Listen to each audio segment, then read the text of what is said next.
मुकर्ररा वक्त में जलसा खत्म करने में नाकामी, पीटीआई के खिलाफ कानूनी कार्रवाई। इस्लामाबाद पुलिस की मुद्दत तहरीक इंसाफ की क़यादत के खिलाफ थाना सिंबल में मुकदमा दर्ज। उमर अयूब, जरताज गुल और आमिर मुगल समेत 50 अफराद जख्मी, 50 अफराद नामजद। दरखास्त में कुछ अर्सा कबल इंतकाल करने वाले मलिक इम्तियाज का नाम भी शामिल। मलिक इम्तियाज ने पीटीआई छोड़कर मुस्लिम लीग नून में शमूलियत इख्तियार की थी। डिस्ट्रिक्ट मजिस्ट्रेट ने पीटीआई इस्लामाबाद के सदर को नोटिस जारी कर दिया। पुलिस और जिला इंतजामिया को कानून के खिलाफ वर्जी करने वालों के खिलाफ सख्त कार्रवाई की हिदायत।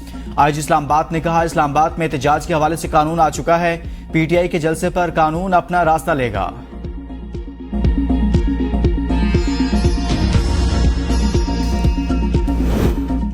एक्सटेंशन नहीं लूंगा, चीफ जस्टिस काजी फायज ईसा का दो टोक ऐलान। सहाफी ने सवाल किया कि राना सनाउल्लाह के मुताबिक अगर तमाम जज साहिबान की मुद्दत मुलाजमत बढ़ा दी जाए तो आप भी एक्सटेंशन लेने पर मुत्तफिक हैं, जिस पर चीफ जस्टिस ने कहा कि राना सनाउल्लाह साहब को मेरे सामने ले आएं। एक मीटिंग में आजम नजीर तारड़ ने कहा था कि तमाम चीफ जस्टिस की मुद्दत मुलाजमत बढ़ा रहे हैं, तो मैंने कहा बाकियों की बढ़ा दे, मैं कबूल नहीं करूंगा। उस मीटिंग में मंसूर अली शाह साहब और अटॉर्नी जनरल भी मौजूद थे, लेकिन राना सनाउल्लाह साहब नहीं थे। मुझे तो ये नहीं पता कि कल जिंदा रहूंगा या फिर नहीं। एक सवाल पर चीफ जस्टिस ने कहा कि 6 जजेस के खत के मामले पर समाअत कमेटी ने मुकर्रर करनी है। जस्टिस मुसर्रत हिलाली ने साजी तबीयत की वजह से नहीं आ रही, इस वजह से बेंच नहीं बन पा रहा।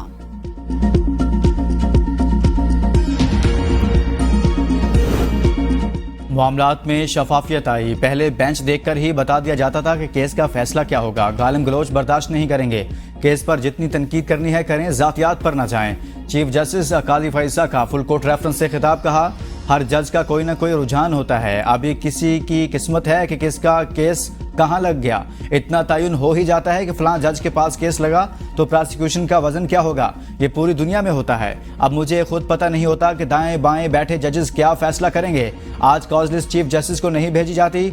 माजी में चीफ जस्टिस को कॉज लिस्ट मंजूरी के लिए भी भेजी जाती थी। मैंने ये चीज बदल दी। अब चीफ जस्टिस का कॉज लिस्ट में तब्दीली का इख्तियार खत्म कर दिया गया। मुकदमात की समाअत मुकर्रर करने का इख्तियार रजिस्ट्रार का है। कभी कभी हंसी आती है, कहा जाता है चीफ जस्टिस ने मुकदमा नहीं लगाया, तबसरे जरूर करें लेकिन हकीकत की बुनियाद पर, महफूजों पर नहीं। मफाद आमा के मुकदमात बराह रास्त नशर करने का फैसला किया ताकि अवाम खुद देख कर फैसला करें कि अदालती फैसलों में शफाफियत है या नहीं। तालीम की उम्मीदें टूटने की जिम्मेदारी निज़ाम इंसाफ से मुंसलिक लोगों पर आयद होती है। अटॉर्नी जनरल मंसूर उस्मान अवान का फुल कोर्ट रेफरेंस से खिताब। कहा, मुकदमात के फैसलों में ताखीर से ज्यादा सालीन को कोई और चीज नाउमीद नहीं करती। फौजदारी मुकदमात में लोगों की आजादी और जिंदगियां दाव पर लगी होती हैं। बेगुनाह का दहाइयों तक जेल में रहकर रहा होना भी किसी सानहे से कम नहीं होता। अटॉर्नी जनरल का कहना था कि जस्टिस जमाल खान मंदुखेल ने अपने फैसले में कैदियों के हालात की बेहतरीन अक्कासी की। सुप्रीम कोर्ट में ज़ेर इल्तवा मुकदमात की तादाद 60,000 से तजावुज कर चुकी है। सुप्रीम कोर्ट ज़ेर इल्तवा केसेस में कमी लानी चाहिए।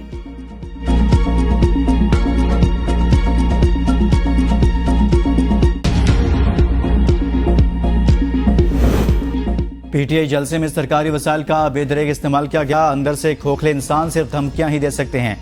वफाकी वज़ीरा अता तारड़ और अमीर मुकाम की प्रेस कॉन्फ्रेंस। अमीर मुकाम ने कहा, अल यमीन को वज़ीर आला कहना भी ओहदे की तौहीन है। वज़ीर आला जलसे में लोगों के ना आने पर गालिम गलोच पर उतर आए।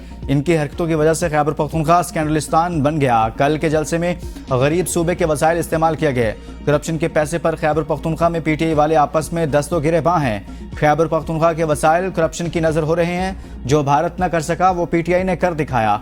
अल यमीन गंडापुर बढ़के मारना बंद करें, गरीब सूबे की बात करें। वज़ीर इत्तलात अता तारड़ ने कहा, स्टेज पर चढ़कर खातून को धमकियां देने वाला दहशतगर्दों और मुजरिमों से डरता है। खैबर पख्तूनख्वा में अंधेर नगरी चौपट राज कायम है। पीटीआई ने खैबर पख्तूनख्वा में 12 साल दौरे इक़्तिदार में एक भी मियारी मंसूबा नहीं बनाया।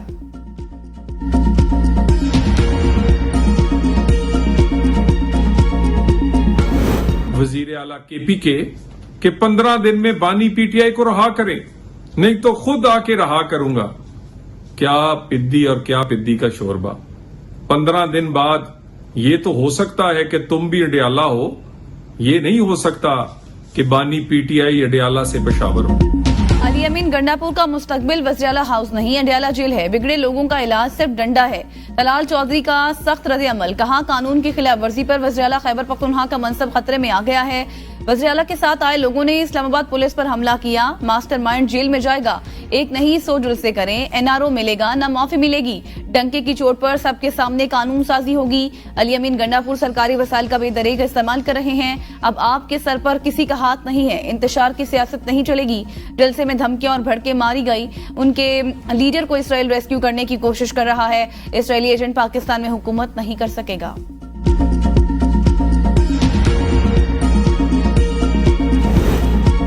हुकूमत ने कल फिर 9 मई का प्लान बनाया था, पुरअमन कारकुनों ने नाकाम बना दिया। मुशीर इत्तलात बैरिस्टर सैफ का बयान, कहा मुतय्यन करदा रास्तों को बंद करके कारकुनों को इश्तियाल दिलाने की कोशिश की गई। पुलिस पर पथराव की झूठी कहानी भी गढ़ी गई।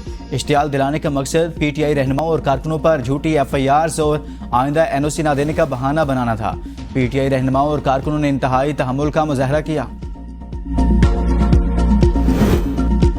वज़ीर इत्तलात पंजाब अज़मा बुखारी के वज़ीर-ए-आला खैबर पख्तूनख्वा पर ताबड़तोड़ वार, कहा गंडापुर ने फिर लाइन क्रॉस की और खानदानी तरबियत दिखाई।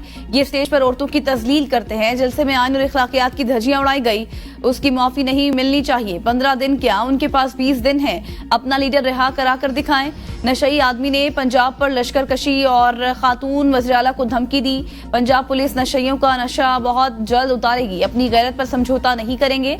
धमकियां देना कौन सी अवामी खिदमत है? क्या सियासी जमातें क्रेनें लेकर चलती हैं? पुरअमन जलसे की इजाजत पर यह हाल है। 9 मई के मुल्जिम छोड़े तो फिर क्या होगा? ये जब भी निकलते हैं सिर्फ फसाद और जलाओ घिराव करते हैं। कल सरताज गुल भी टार्जन बनकर कंटेनर्स गिरा रही थी। कानून हरकत में आएगा तो कहेंगे कि जुल्म हो गया।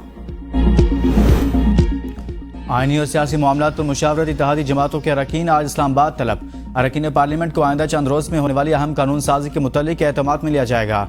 JUI सरबराह मौलाना फजलुर रहमान को भी शिरकत की दावत। JUI ने ताहाल शिरकत करने या न करने का फैसला न किया। हुकूमत की कानूनी टीम आईनी तरमीम के मुसवदे पर गौर कर रही है। पीपल्स पार्टी के अरकान कौमी असम्बली और सेनेट ऐवान सदर में तलब। सदर ममलिकत आसिफ अली जरदारी अरकान पार्लियामेंट से मुलाकात करेंगे। पीपल्स पार्टी अरकान पार्लियामेंट का इजलास आज रात 8 बजे होगा। दूसरा इशाया वज़ीर आज़म की जानिब से इत्तेहादियों को दिया जाएगा। इत्तेहादी जमातों के सरबराहान पहले से इस्लामाबाद में मौजूद। नंबर गेम मुकम्मल करने की कोशिशों की कामयाबी के बाद बिल दोनों ऐवानों में पेश किया जा सकता है। आइन में तरमीम के लिए हुकूमत को 2/3 अक्सरियत दरकार।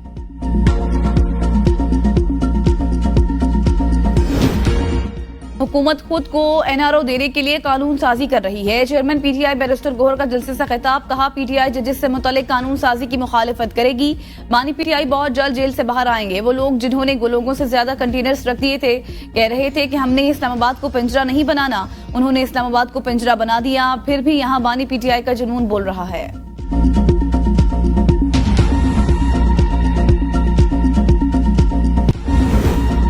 इस्लामाबाद से लापता शहरी फैजान उस्मान वापस घर पहुंच गए। वालिद की तस्दीक, अपने ट्वीट में कहा मेरे पास अल्फाज नहीं कि मैं अपनी पूरी कौम और साथ देने वालों का शुक्रिया अदा करूं। इस्लामाबाद हाई कोर्ट के जस्टिस बाबर सत्तार ने 11 सितंबर तक आज इस्लामाबाद को फैजान उस्मान की बाजियाबी की मोहलत दे रखी थी। जस्टिस बाबर सत्तार 11 सितंबर को फैजान उस्मान केस की समाअत करेंगे।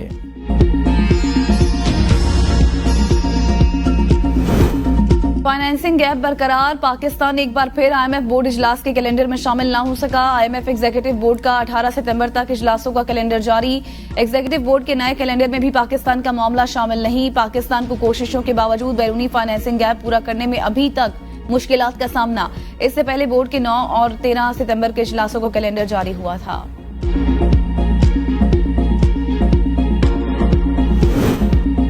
पावर सेक्टर के कर्ज में मजीद 100 अरब रुपए इजाफा। IMF का नया मुतालबा सामने आ गया।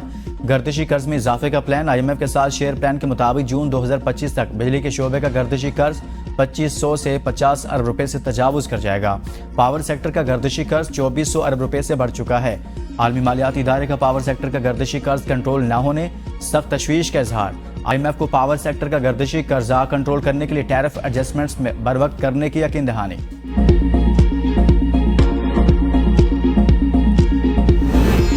कराची बुरे हाल से 2-4, सिंध हुकूमत का माइंडसेट है कराची से लेना है देना कुछ नहीं। अमीर जमात इस्लामी हाफिज नेमुर रहमान की कराची में प्रेस कॉन्फ्रेंस, कहा मैं कल से कराची में मौजूद हूँ। शहर की इस वक्त सूरत हाल बहुत अजीब है। हैरान हूँ कि 16 साल मुकम्मल हो रहे हैं। इस हुकूमत को कराची की अवाम ने बल्दियाती इंतखाबात में वोट डाला। जमात इस्लामी कराची की सबसे बड़ी जमात बनकर सामने आई।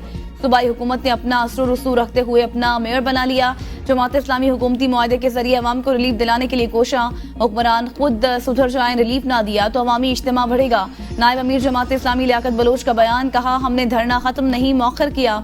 बिजली गैस पेट्रोल सस्ता होगा तो मईशत का पहिया चलेगा। हुकूमत को अवाम को हर सूरत रिलीफ देना होगा।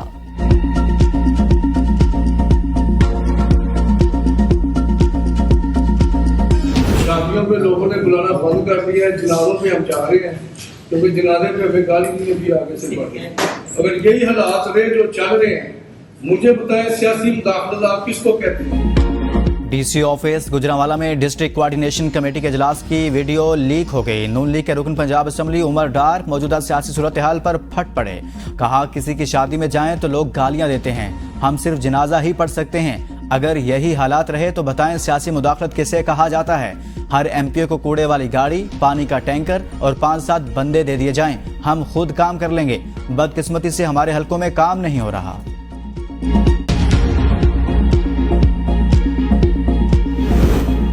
मौलाना फजल रहमान से साहबजादा अब्दुल खैर मोहम्मद जुबैर और पीर सफदर शाह गिलानी की मुलाकात। मुल्क की सियासी और अमन अमान की सूरत हाल पर तफसीली तबादला ख्याल किया गया। अमन अमान के क़याम के लिए बाहमी इत्तेहाद और इत्तफाक कायम करने की जरूरत पर जोर। मुलाकात में मौलाना अब्दुल गफूर हैदरी, मोहम्मद असलम गौरी और मौलाना राशिद सुमरो भी मौजूद थे।